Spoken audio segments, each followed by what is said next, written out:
नमस्ते दोस्तों, आज हम आपको रामायण के बारे में कुछ रोचक तथ्य बताएंगे, तो वीडियो में अंतिम तक बने रहें और लाइक और सब्सक्राइब कर दीजिए। तो चलो शुरू करते हैं। रामायण के 7 अध्याय हैं जो कांड के नाम से जाने जाते हैं। इसमें कुल लगभग 24,000 श्लोक हैं। 7वां उत्तरकांड प्रक्षिप्त है। तत्वमार्तंड में भी उत्तरकांड को प्रक्षिप्त माना गया है। उसके बाद की संस्कृत एवं अन्य भारतीय भाषाओं के साहित्य पर इस महाकाव्य का बहुत अधिक प्रभाव है तथा रामकथा को लेकर अनेकों रामायण रचे गए। मान्यतानुसार रामायण का समय त्रेतायुग का माना जाता है।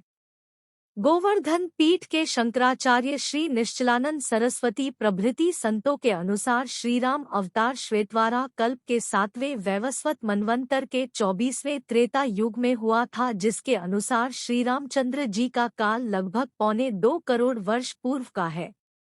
इसके संदर्भ में विचार पीयूष, भुशुंडी रामायण, पद्म पुराण, हरिवंश पुराण, वायु पुराण, संजीवनी रामायण एवं पुराणों से प्रमाण दिया जाता है।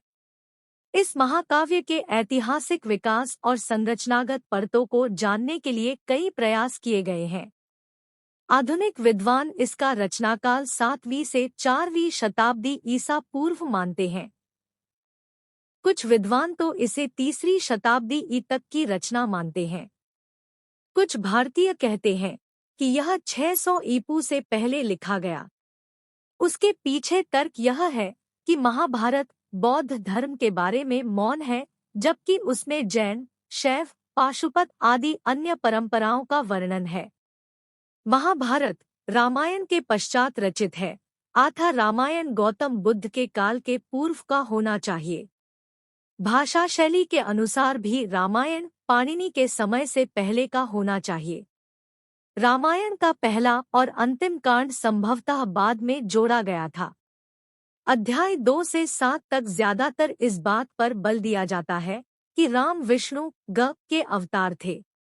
कुछ लोगों के अनुसार इस महाकाव्य में यूनानी और कई अन्य संदर्भों से पता चलता है कि यह पुस्तक 2री सदी ईसा पूर्व से पहले की नहीं हो सकती, पर यह धारणा विवादास्पद है।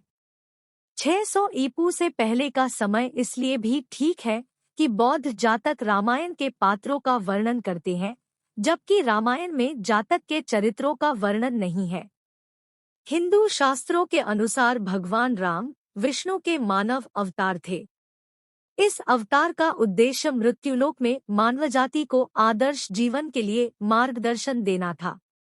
अंततः श्रीराम ने राक्षसों के राजा रावण का वध किया और धर्म की पुनर्स्थापना की। रामायण में 7 कांड है: बालकांड, अयोध्याकांड, अरण्यकांड, सुंदरकांड, किष्किंधाकांड, लंकाकांड और उत्तरकांड। बालकांड संपादित करें। अयोध्या नगरी में दशरथ नाम के राजा हुए, जिनकी कौशल्या, कैकेयी और सुमित्रा नामक पत्नियां थीं। संतान प्राप्ति हेतु अयोध्यापति दशरथ ने अपने गुरु श्री वशिष्ठ की आज्ञा से पुत्रकामेष्टि यज्ञ करवाया, जिसे कि रिंगी ऋषि ने संपन्न किया। भक्तिपूर्ण आहुतियां पाकर अग्निदेव प्रसन्न हुए और उन्होंने स्वयं प्रकट होकर राजा दशरथ को हविष्यपात्र खीर पायस दिया, जिसे कि उन्होंने अपनी 3 पत्नियों में बांट दिया। खीर के सेवन के परिणामस्वरूप कौशल्या के गर्भ से राम का, कैकेयी के गर्भ से भरत का तथा सुमित्रा के गर्भ से लक्ष्मण और शत्रुघ्न का जन्म हुआ। राजकुमारों के बड़े होने पर आश्रम की राक्षसों से रक्षा हेतु ऋषि विश्वामित्र राजा दशरथ से राम और लक्ष्मण को मांगकर अपने साथ ले गए। राम ने ताड़का और सुबाहु जैसे राक्षसों को मार डाला और मारीच को बिना फल वाले बाण 8 से मारकर समुद्र के पार भेज दिया। उधर लक्ष्मण ने राक्षसों की सारी सेना का संहार कर डाला। धनुष्यज्ञ हेतु राजा जनक के निमंत्रण मिलने पर विश्वामित्र राम और लक्ष्मण के साथ उनकी नगरी मिथिला जनकपुर आ गए। रास्ते में राम ने गौतम मुनि की स्त्री अहल्या का उद्धार किया। मिथिला में आकर जब राम शिवधनुष को देखकर उठाने का प्रयत्न करने लगे, तब वह बीच से टूट गया और जनक प्रतिज्ञा के अनुसार राम ने सीता से विवाह किया।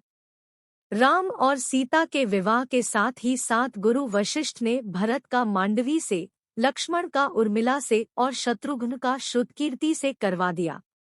अयोध्या कांड संपादित करें। मुख्य लेख अयोध्या कांड। राम के विवाह के कुछ समय पश्चात राजा दशरथ ने राम का राज्याभिषेक करना चाहा। तब मंथरा, जो कैकेयी की दासी थी, उसने कैकेयी की बुद्धि को फेर दिया। मंथरा की सलाह से कैकेयी कोप भवन में चली गई। दशरथ जब मनाने आए तो कैकेयी ने उनसे वरदान 10 मांगे कि भरत को राजा बनाया जाए और राम को 14 वर्षों के लिए वनवास में भेज दिया जाए। राम के साथ सीता और लक्ष्मण भी वन चले गए। ऋग्वेरपुर में निषादराज गो ने तीनों की बहुत सेवा की। कुछ आनाकानी करने के बाद केवट ने तीनों को गंगा नदी के पार उतारा। प्रयाग पहुंचकर राम ने भारद्वाज मुनि से भेंट की। वहां से राम यमुना स्नान करते हुए वाल्मीकि ऋषि के आश्रम पहुंचे। वाल्मीकि से हुई मंत्रणा के अनुसार राम, सीता और लक्ष्मण चित्रकूट में निवास करने लगे। अयोध्या में पुत्र के वियोग के कारण दशरथ का स्वर्गवास हो गया।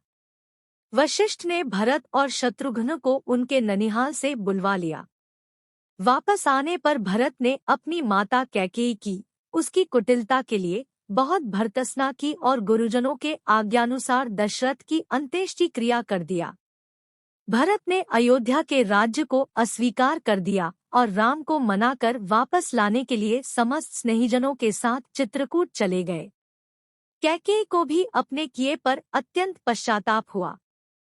भरत तथा अन्य सभी लोगों ने राम के वापस अयोध्या जाकर राज्य करने का प्रस्ताव रखा, जिसे कि राम ने पिता की आज्ञा पालन करने और रघुवंश की रीति निभाने के लिए अमान्य कर दिया। भरत अपने स्नेही जनों के साथ राम की पादुका को साथ लेकर वापस अयोध्या आ गए। उन्होंने राम की पादुका को राज सिंहासन पर विराजित कर दिया, स्वयं नंदीग्राम में निवास करने लगे। अरण्यकांड।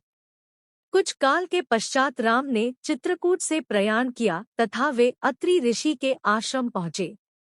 अत्रि ने राम की स्तुति की और उनकी पत्नी अनसुया ने सीता को पातिव्रत धर्म के मर्म समझाए। वहां से फिर राम ने आगे प्रस्थान किया और शरभंग मुनि से भेंट की।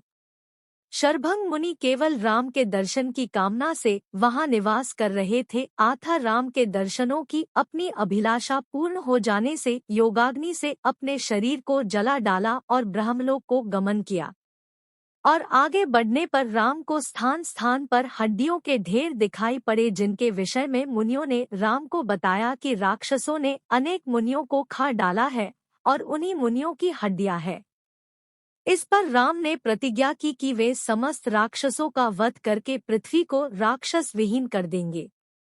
राम और आगे बढ़े और पथ में सुतीक्ष्ण, अगस्त्य आदि ऋषियों से भेंट करते हुए दंडक वन में प्रवेश किया, जहां पर उनकी मुलाकात जटायु से हुई। राम ने पंचवटी को अपना निवास स्थान बनाया।